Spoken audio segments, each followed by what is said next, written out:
Hello Virgo, this is your February forecast. This month we've got a tremendous amount of energy in the sign of Aquarius. And Aquarius is all about letting yourself loose, letting yourself out of your cage, not allowing yourself to be so chained down, because Virgos, you are so responsible, aren't you? Oh, you want to get everything done and you need to feel productive, and that's important. I'm not saying that that's not an important part of it, but the Aquarius energy is just wanting to free you up a little more to be the individual that you are, to shine in your own unique way.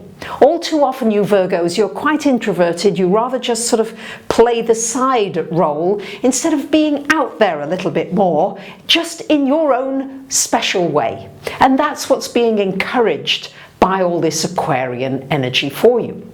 And on the 8th of the month, we start out with a new moon in Aquarius. And this is happening in your 6th house. And for those of you that don't know about the houses, I've just done a video recently about the houses, so helping you hopefully to understand what they mean and making these monthly forecasts easier for you to understand. So this new moon here in your 6th house of work health, wonderful time for a new beginning connected with work. So there could be something new starting for you in your work area. It could also be a new opportunity coming to you as far as your work is concerned.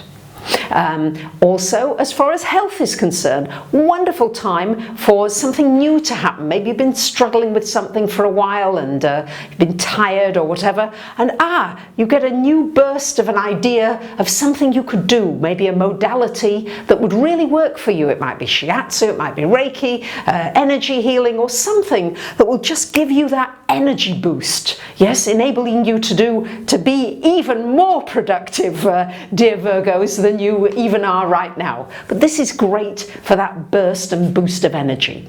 And you may find yourself focusing more on your health than you have done for quite some time. Now, as you can see, you've got a lot going on, especially for the first couple of weeks of this month, in this 5th house. And this 5th house is very much about your creative energy, the creative power inside of you. And when I talk about creative energy, I'm not just meaning a musician or an artist.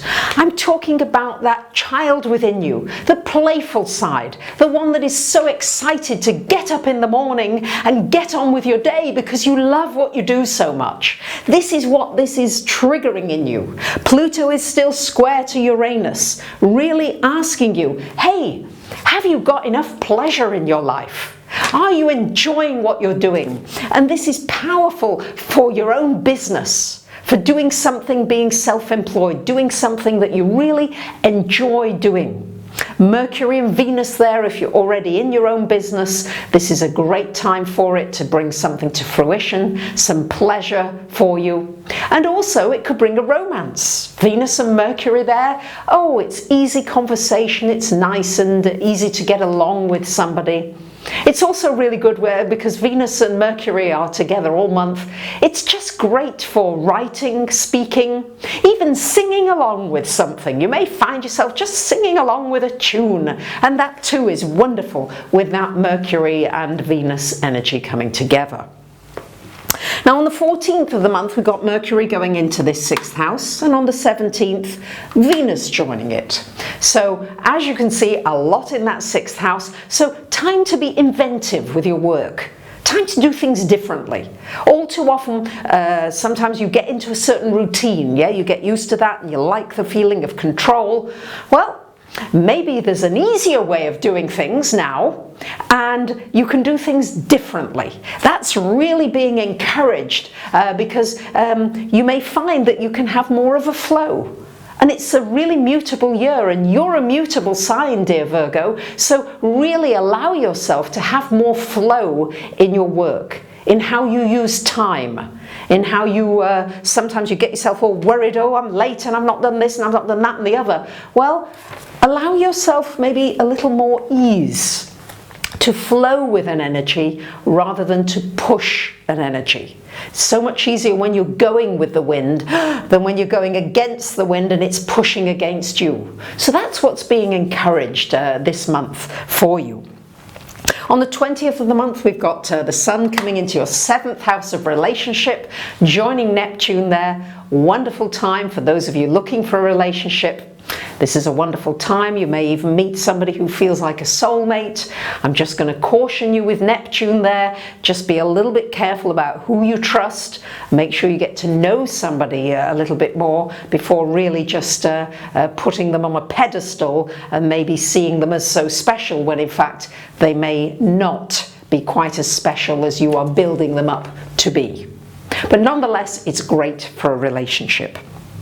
On the 22nd of the month, we've got a full moon happening in your sign, lovely Virgos, so in your 1st house, joining Jupiter there. So this is shining a light on you, really for you to focus on yourself. Focus on really how you feel about yourself. Are you ready to come out and shine, to show really who you are, your beauty? Everything that is beautiful about you can really shine with this Jupiter moon aspect. Maybe you'd like to have your hair done differently. Maybe you'd like to dress in a different colour than you would usually wear. Maybe you'd like to do some acting. Yes, something else that will just bring you out a little bit more from your shell. That's what this full moon is encouraging. So there you have it, my lovely Virgos. I wish you a wonderful month. Thank you for commenting, sharing, subscribing. And if you haven't already signed up for my free newsletter, you might want to do so, because every couple of weeks I send you this newsletter with some more astrological insights. Have a wonderful month. Bye for now.